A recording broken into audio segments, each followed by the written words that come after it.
Hello MotoGP fans, welcome back to ZNGP Today. Ducati's dominant run in MotoGP continues as Marc Marquez rips through the Qatar Grand Prix, winning the race and adding to his sprint victory from the day before. Ducati boss Davide Tardozzi has laid the blame for Marquez's red-hot form squarely on the years of hard work behind the scenes at Ducati, a legacy that has also elevated his teammate Pecco Bagnaia, albeit with added pressure. Ducati's Pecco Bagnaia has laid down a clear message following a challenging Qatar Grand Prix. Despite finishing third on the road, and being promoted to second after Maverick Vinales' penalty, the Italian rider remains frustrated with his performance.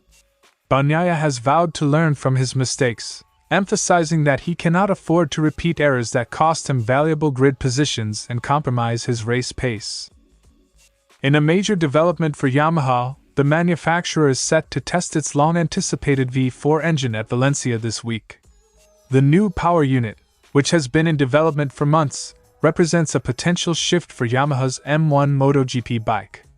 With the current inline-4 engine facing mounting criticism for its lack of top speed compared to Ducati, Yamaha is turning to a radical alternative, a V4 that promises improved performance and responsiveness. Reigning MotoGP champion Jorge Martin remains hospitalized following his dramatic crash at the Qatar Grand Prix. Making his comeback with Aprilia after missing the first 3 rounds of 2025 due to injury, Martin's debut was marred by a severe accident that left him with a collapsed lung and multiple rib fractures. Aprilia has now released a fresh update on his condition as he continues his recovery in Doha. Don't forget to click subscribe button and the bell icon for MotoGP news update.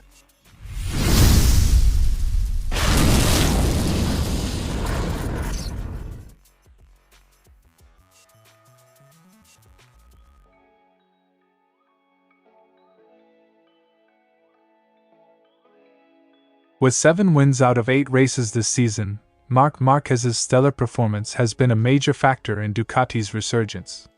When pressed about his success, Tardozzi was quick to highlight the extensive groundwork done over the past years at Ducati.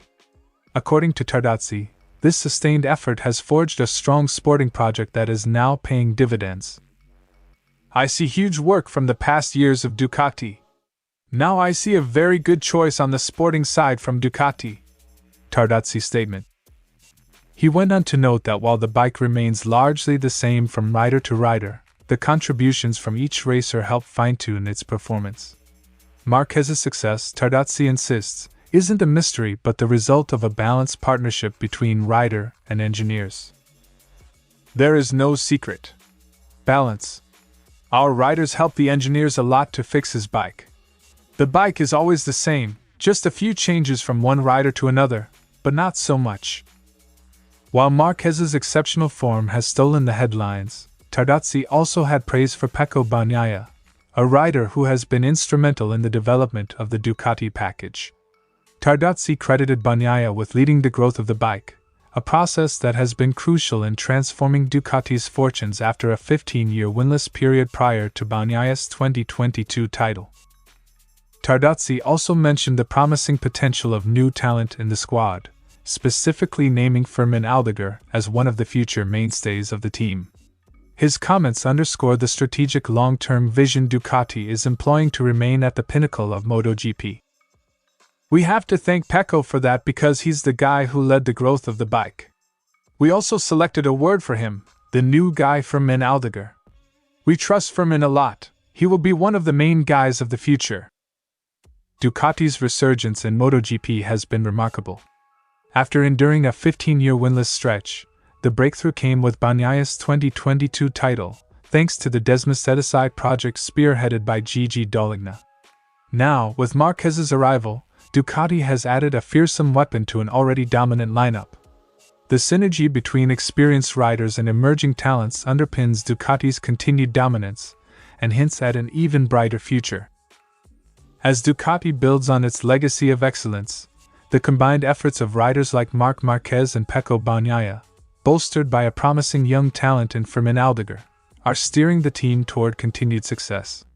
With Tardozzi's unwavering belief in the foundations laid over the past years, Ducati's future in MotoGP looks as formidable as ever. All eyes will remain on the red machine as it continues to redefine what is possible on the track. The Qatar GP did not go entirely to Bagnaia's favor.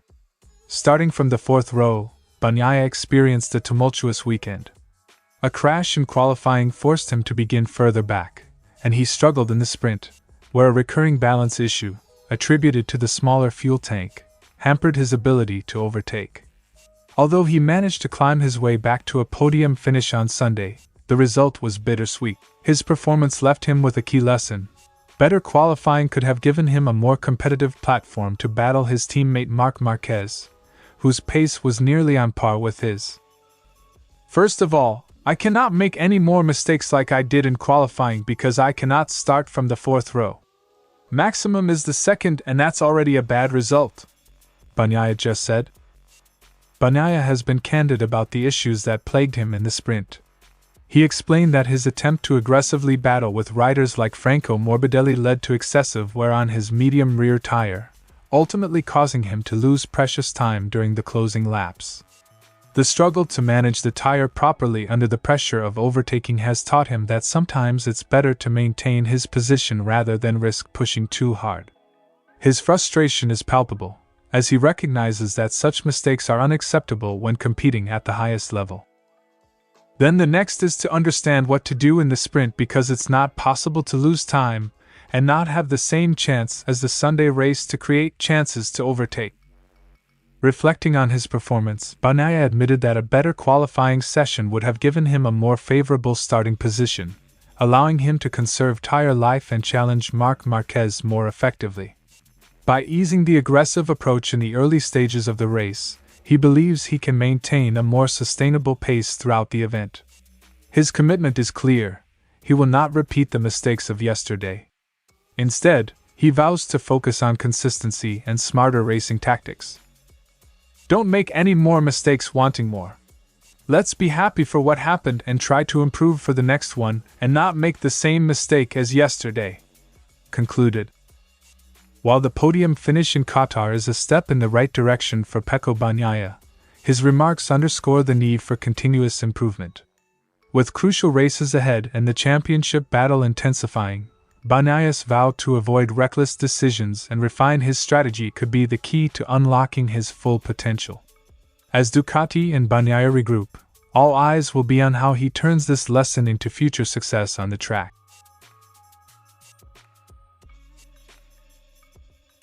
Yamaha's initial plans to trial the V4 engine were postponed after a test in Jerez ended prematurely due to flooding and track renovations. With Jerez now unavailable, the decision was made to move the test to Valencia's Ricardo Tormo circuit, the first time since last November's floods that the venue will host MotoGP prototypes. This marks a pivotal moment for the project, which was first previewed in an early, electronically challenged session at Sepang. Yamaha's engineers, in collaboration with Marmatus and Luca Marmarini, have been hard at work refining the V4 design to meet the rigorous demands of MotoGP. When the bike with the V4 engine is better than the one we are using now, if it ever is, we will introduce it. It is not realistic to think of changing in 2025. When we give that bike to the factory riders, we have to be convinced that it is of a good level. Paolo Pavizio.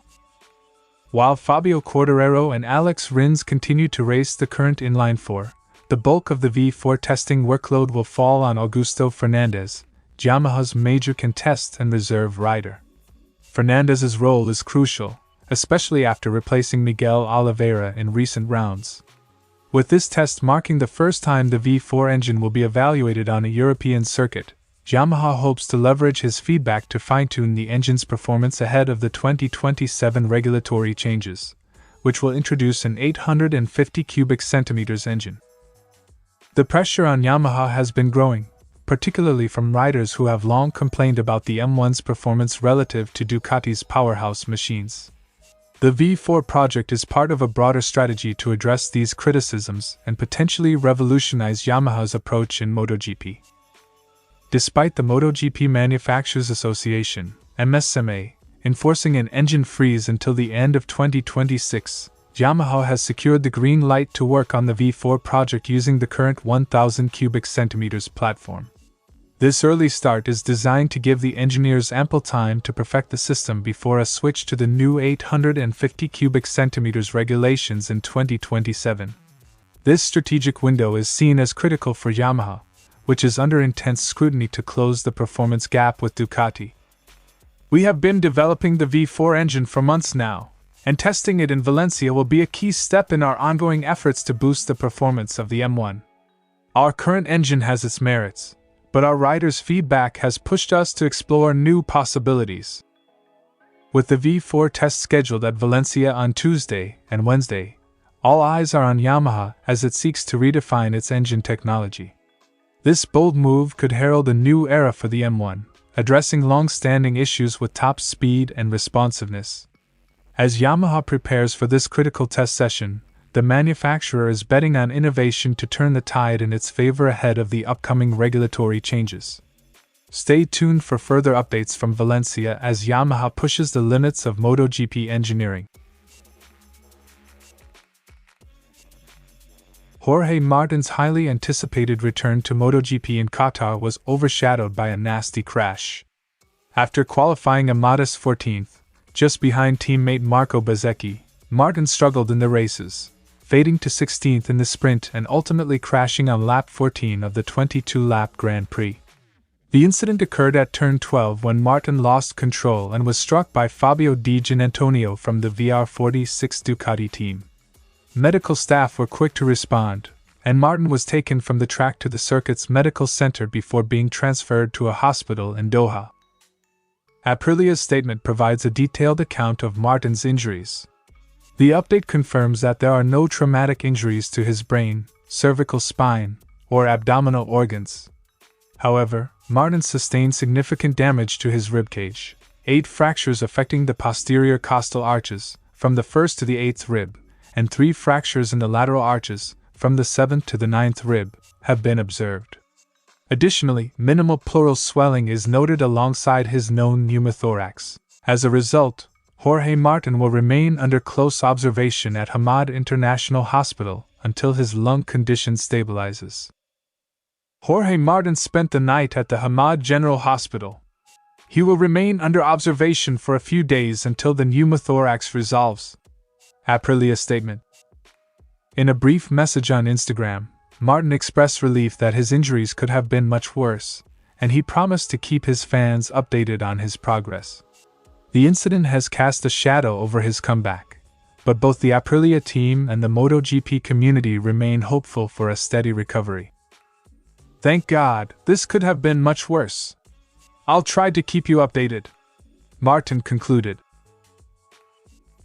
As Jorge Martin continues his recovery in Doha, the focus now shifts to his long road back to full fitness. Aprilia and the MotoGP community are rallying behind him, hoping for a swift resolution to his pneumothorax and rib injuries. Further updates will be provided as new information becomes available. Stay tuned as we follow the progress of one of MotoGP's brightest stars on his journey to return to the track. Thanks for watching ZNGP Today, and this is your MotoGP news update. And see you next time.